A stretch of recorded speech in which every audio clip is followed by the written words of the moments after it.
de vuelta en edición nocturna, como ya en el segmento anterior de presentación del tema de esta noche y de nuestros distinguidos invitados. Vamos a hablar sobre las perspectivas económicas del año que recién comenzó, es decir, el año 2021. Y para ello contamos con la muy honrosa presencia de tres destacados economistas dominicanos, los licenciados Carlos Cuello, Emilio Hungría y Alejandro Arredondo. Muy buenas noches, caballero. Gracias por aceptar nuestra invitación. Buenas noches. Podríamos, Gracias. el Banco Central de la República Dominicana publicó hoy un informe señalando que existe la posibilidad de que crezcamos nuevamente un 6% este año 2021. ¿Parece realista esa afirmación del banco? Yo pienso que sí. Es lo que se tenía previsto. Las estimaciones de otros organismos, como el caso de la CEPAL, el mismo Banco Mundial, giran en torno a un 5, pero una diferencia en proyecciones de un 1, un punto por encima o por debajo, no creo que sea algo significativo. Al contrario, de hecho, la mayoría de las veces este tipo de proyecciones se hacen con una variación, un rango de variación. Y más en esta coyuntura que, como todos sabemos, venimos de un año donde todas las proyecciones locales e internacionales se derrumbaron. Entonces, yo creo que es posible que nosotros consigamos eso por dos razones. Primero, porque vamos a crecer sobre una caída. O sea, tú antes había llegado a 110, cae de repente a 10 y vamos a estar claros, es un año de recuperación. Porque si tú, en el mejor de los escenarios, lo más que vamos a lograr es retomar nuevamente el nivel que la pandemia nos quitó. O acercarnos a ese nivel. Exacto. En todo caso, estas proyecciones, como todas, están sujetas a, primero, que no tengamos, que ya lo tenemos, un rebrote o complicaciones adicionales como consecuencia de la pandemia. Y lo otro es que el país logre integrarse lo antes posible a lo que es el proceso de vacunación o que avance la vacunación, porque si la vacunación avanza a nivel global, pues lógicamente la gente también podrá volver a viajar y en el caso nuestro podríamos pensar reactivar el turismo, por ejemplo. O sea, yo creo que la proyección está dentro de lo posible, me parece moderada, ¿no? Pero hay que hacer esa observación, esa advertencia. Sí.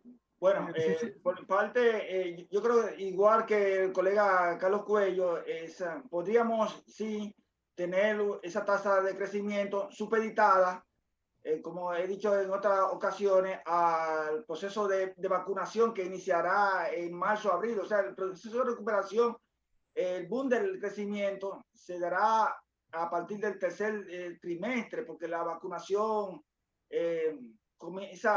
se tiene estimado que es para marzo, abril. Ahora, llamo la atención para que ese proceso, antes de ese proceso de vacunación, haya una campaña de promoción de la vacuna a los fines de disminuir o al menos neutralizar la percepción de una cantidad de la población a no vacunarse. Ya hemos visto declaraciones en la prensa de gremios, de profesionales de la medicina, y esto está supeditada a este asunto de la vacunación y la vacunación en la República Dominicana y la vacunación que ya se ha iniciado en las economías con las cuales nosotros tenemos vinculación, como es la economía de los Estados Unidos y la de Europa también. Licenciado Hungría. Bueno, de mi parte, lo que entendemos es la República Dominicana es un país que suele tener un buen crecimiento y suele recuperarse con efectividad de las crisis. Es raro que tenga, que luego de un mal año no tengamos un año de buen crecimiento y el Banco Central sigue dando una proyección similar a lo que venía dando en el pasado.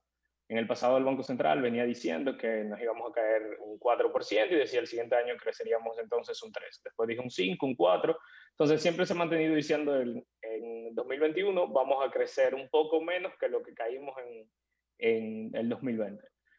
Ahora, evidentemente, todo este proceso, como han dicho mis colegas, está completamente supeditado a tanto el proceso de vacuna nacional como la vacuna también en la perspectiva internacional, por dos razones. Primero, es importante el proceso de vacunación internacional porque en base a la oferta internacional es que nosotros vamos a poder tener la vacuna y la tendremos a tiempo. Todavía, por ejemplo, la vacuna que es la que principalmente tendrá el gobierno, la de Oxford AstraZeneca, hay ciertos estudios que se están terminando de realizar para poder aprobarla, por ejemplo, en Estados Unidos y demás. Entonces, en la medida que esa vacuna pueda llegar y a medida que el gobierno pueda ser eficiente y poniendo la vacuna, pues eso va a ayudar mucho. Pero también, como han dicho, a medida que la economía global se recupere, pues la economía nacional se va a recuperar por dos razones. Primero, evidentemente, el turismo. Las personas no van a viajar o no van a viajar tanto hasta que no se sientan seguros de que es fácil viajar y de que no va a haber contagios, y específicamente hasta que no se sientan seguros de que a donde van a viajar pues no tienen probabilidad de contagiarse de COVID. Pero por el otro lado, a medida que la economía internacional se vaya recuperando, pues muchas de nuestras fuentes de divisas también se pueden ir recuperando. La inversión extranjera directa se va a recuperar más rápido, las zonas francas, las exportaciones de manera general. Entonces, es muy importante por eso tanto el proceso de vacunación internacional como el proceso de vacunación nacional. Adicional a eso, sí creo que es importante destacar cuáles van a ser las acciones del gobierno durante el proceso previo a la vacunación, tanto por el lado de educar para la vacuna, como también de tomar mejores decisiones en cuanto a reducir el daño económico sin afectar el tema de salud. Por ejemplo, sabemos o podemos asumir que enero y febrero serán meses de caídas con respecto al año pasado, pero eso es natural. ¿Por qué? Porque el año pasado, en enero y febrero, crecimos mucho, veníamos creciendo creo que cerca de un 6%, y evidentemente pues un tercio ya de enero se ha pasado, y en ese tercio de enero pues lo que hemos tenido de hecho es un endurecimiento de las medidas. Definitivamente lo que será marzo, abril, mayo y junio debemos esperar un crecimiento alto porque fueron justamente los meses que el año pasado hubo medidas más duras porque no conocíamos el virus y teníamos que aprender a manejarlo. Entonces la pregunta probablemente va a ser si empezamos la vacunación en marzo y abril y ya tenemos digamos un 50-60% de la población vacunada tal vez para el tercer trimestre, pues qué también nos puede ir en un tercer y cuarto trimestre es lo que va a definir si ese crecimiento será de un 6, 7, 8 o si será de un 5 o 4. Bueno, ustedes coinciden los tres en algo fundamental, es decir, que todo depende de que realmente logremos controlar la pandemia. Que el proceso de vacunación que se estima comenzaría a finales del primer trimestre o a comienzo del segundo trimestre, realmente se lleve efecto como se ha planificado. ¿Estoy en lo correcto? Sí, eso es lo que convergen casi todas las proyecciones, tanto los organismos internacionales como también las proyecciones a nivel local. Pero lo cierto es que estamos retrasados en lo que se refiere por lo menos a asegurar, aunque sea simbólico, de que ya se inició el proceso de vacunación. Luego viene la logística para manejar ese proceso que no es tan sencillo. En el caso nuestro, bueno, optamos por la vacuna de AstraZeneca. En ese momento era la más prometedora, pero además tiene la ventaja sobre la de Pfizer y es la más barata. La conservación. La de Pfizer requiere un manejo en la cadena de frío que en nuestro caso yo no creo que eso se pueda garantizar con facilidad. Pero además es la más barata. Es la más económica y además viene de un laboratorio tan reconocido como Pfizer. Moderna todavía en ese momento no estaba. Moderna tiene cierta ventaja con respecto a la de Pfizer y es que se conserva a una temperatura casi de nevera, ¿no? De todos modos, estamos retrasados en esa parte, ¿no? Y en la medida en que logremos superar eso, lo otro es, los contagios no se han detenido. Lamentablemente tenemos un rebrote, no sé si la política han tenido, en principio pensamos y confiamos que la política seguida por la actual administración iba a revertir completamente el proceso. En principio fue así, recuérdense que llegamos a tener tasa de un 10% de contagio, pero lamentablemente, no sé si somos culpables todos, digamos que estamos frente a un rebrote, ¿no? Y hemos comenzado el año con un rebrote. La esperanza era que cerráramos el último trimestre ya con lo que de hecho venía evolucionando favorablemente, ¿no? Y entonces seguir sobre la base de un buen tercer trimestre y comenzar entonces el año, digamos que en condiciones de recuperación de la normalidad. Pero eso no es lo que ha pasado. Comenzamos el año justamente con toque de queda que no lo habíamos tenido antes. y prácticamente una semiparalización de muchas actividades. Entonces, todo esto, lógicamente, que yo no creo que... Bueno, eso entonces añade un elemento de incertidumbre, ¿no? Al proceso incluso de recuperación económica. Sin lugar a duda, sin lugar a duda. Redondo. Sí, bueno, sí, realmente ese proceso de rebrote de la pandemia ciertamente se estimaba, se esperaba por la medida de flexibilización que se dio en diciembre y además de que la fiesta navideña, la de Navidad, Año Nuevo, todo ese feriado, se preveía que se diera así. Por eso se tuvo que tomar una medida sobre otra medida. O sea, primeramente hubo medidas con libre tránsito hasta las 9 de la noche, de 7 a 9. Luego se tuvo que endurecer lo nunca visto. Yo creo que a marzo del año pasado no se habían adoptado esas medidas tan rígidas como se adoptaron en diciembre. Pero aquí cabe algo que decir y es el asunto de la ciudadanía, de los deberes, de los derechos de la ciudadanía, de que no están conscientes de esta enfermedad. Yo creo que acompañado con este asunto, el gobierno debe de llevar a cabo una campaña de qué es lo que está sucediendo realmente en los hospitales, con los contagios, con la gente que está en las unidades de cuidados intensivos, para de alguna manera sensibilizar a esa población que no acata y no responde, no respeta a las autoridades. El rebrote de que incluso ha hablado el presidente de la República, Luis Abinader, utilizó el término en la última reunión que se dio en Palacio Nacional cuando se anunció el tema del déficit. ¿Podría trastornar y echar a rodar todos los pronósticos optimistas con relación al proceso de recuperación que esperamos se dé este año, señor Hungría? Bueno, yo creo que lo primero que hay que decir es que el actual rebrote, o vamos a decir al menos en los números, definitivamente no va a haber terminado por un par de semanas, porque lo normal es que por la forma en que se comporta el COVID, aun cuando se toman medidas de endurecimiento, toma un tiempo que muchos de los contagios recientes pues terminen de salir. Hay muchas personas que tal vez incluso se han contagiado. El proceso de gestación son entre 4 y 15 días, ¿no?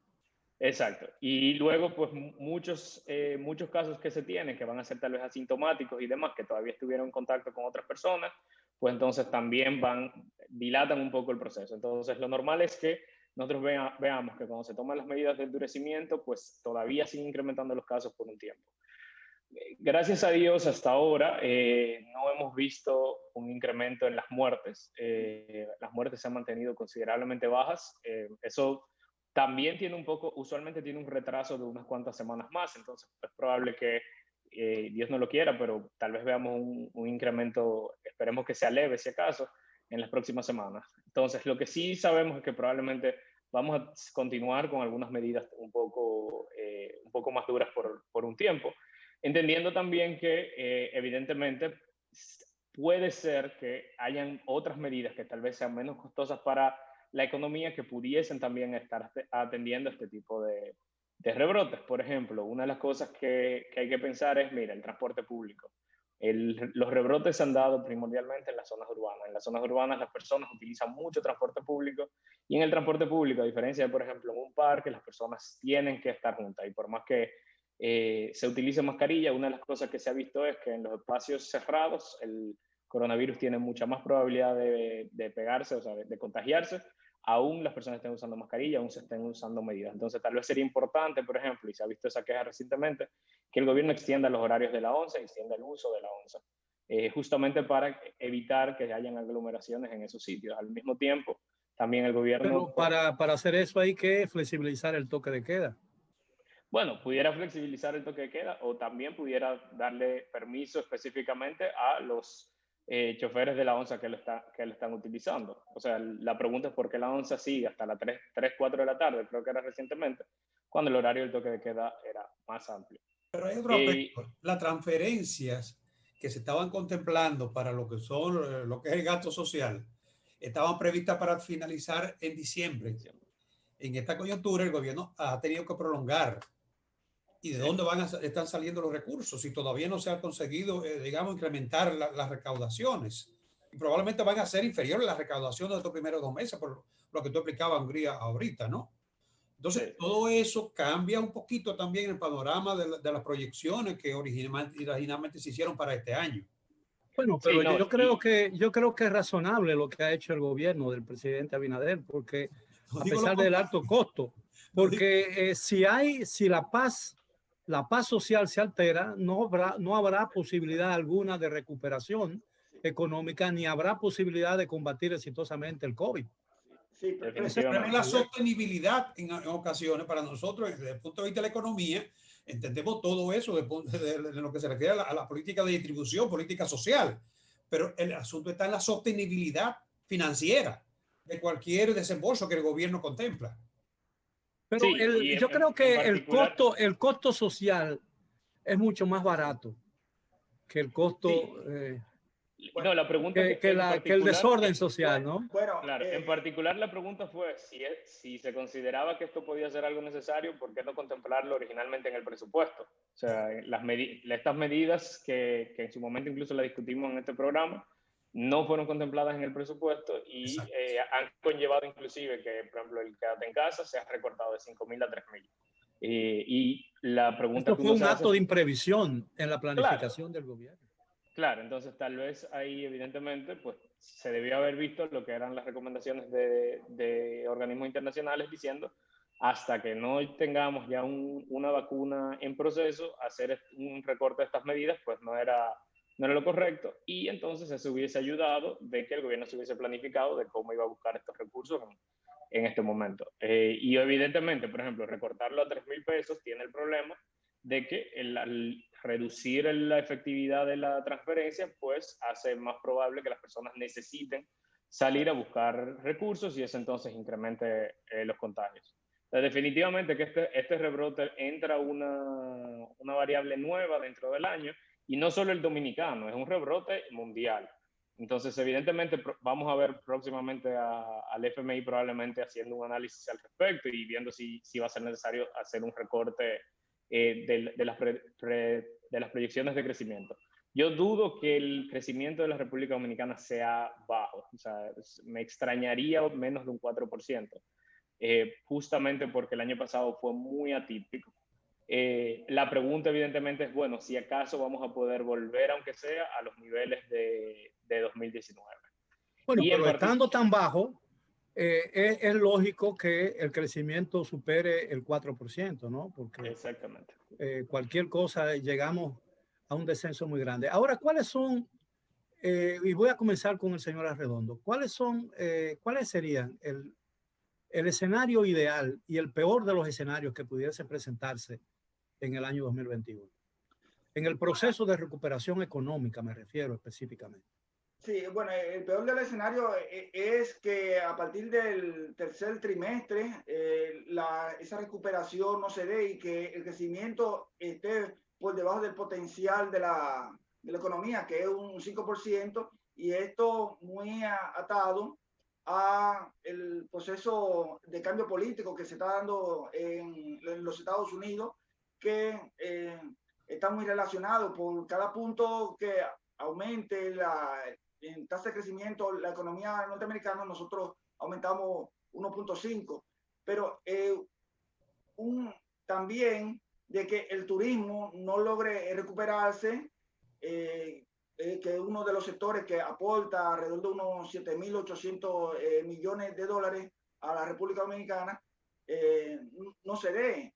El escenario optimista sería que las remesas que se han estado comportando de manera aumentando, producto de los estímulos que ha implantado el gobierno de los Estados Unidos, de otorgarle a los residentes $2.000 y en el caso de los dominicanos han estado enviando parte de esos recursos en forma de solidaridad a la República Dominicana, pero además también no solamente en dinero, sino también en bienes. Ese escenario sería el optimista. Y también de que se mantenga el precio del petróleo por debajo de los $50. En esta semana el dólar, el barril de petróleo por debajo de los